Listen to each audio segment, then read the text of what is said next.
ரிஷபராசி பெண்கள் வந்து இந்த சனி பெயர்ச்சியில எந்தெந்த வழிபாடெல்லாம் செய்யணுங்க?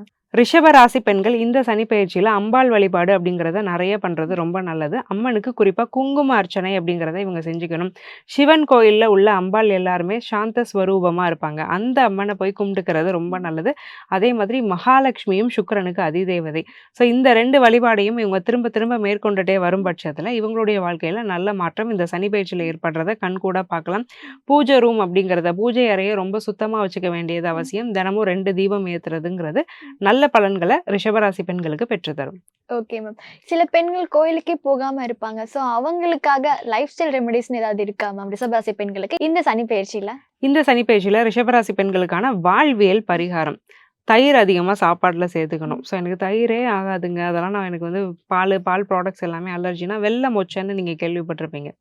ஸோ ஒரு சுண்டல்ல ஒண்ணு.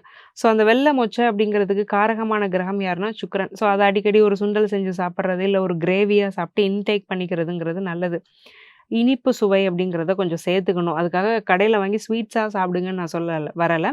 ஸோ நேச்சுரலா ஸ்வீட்டனிங்கா இருக்கக்கூடிய ரொம்ப ஜூஸியான ஃப்ரூட்ஸா இருக்கலாம், இல்ல தேனா இருக்கலாம், நாட்டு சர்க்கரையா இருக்கலாம். இதெல்லாம் கொஞ்சம் சாப்பாட்டுல சேர்த்துக்கணும். அதே மாதிரி கொஞ்சம் வகையா சாப்பிட ஆரம்பிங்க. ஒரு காய், பொரியல், கூட்டு கிடைக்கிறத எடுத்து வாயில போடாம, கொஞ்சம் அந்த பிளேட்டுங்கிறது கொஞ்சம் சத்தானதா இருக்கணும். ரம்மியமா புடிச்ச மாரி இருக்கணும். அத பார்த்தாலே சாப்பிடணும்னு தோணும். அந்த அளவுக்கு கொஞ்சம் அழகா ஹெல்தியா ஒரு பிளேட்ட வச்சு சாப்பிடுறது. இதெல்லாம் வந்து சுக்கிரனுக்கான ஒரு நல்ல ரெமெடி. இத பண்ணிக்கணும்.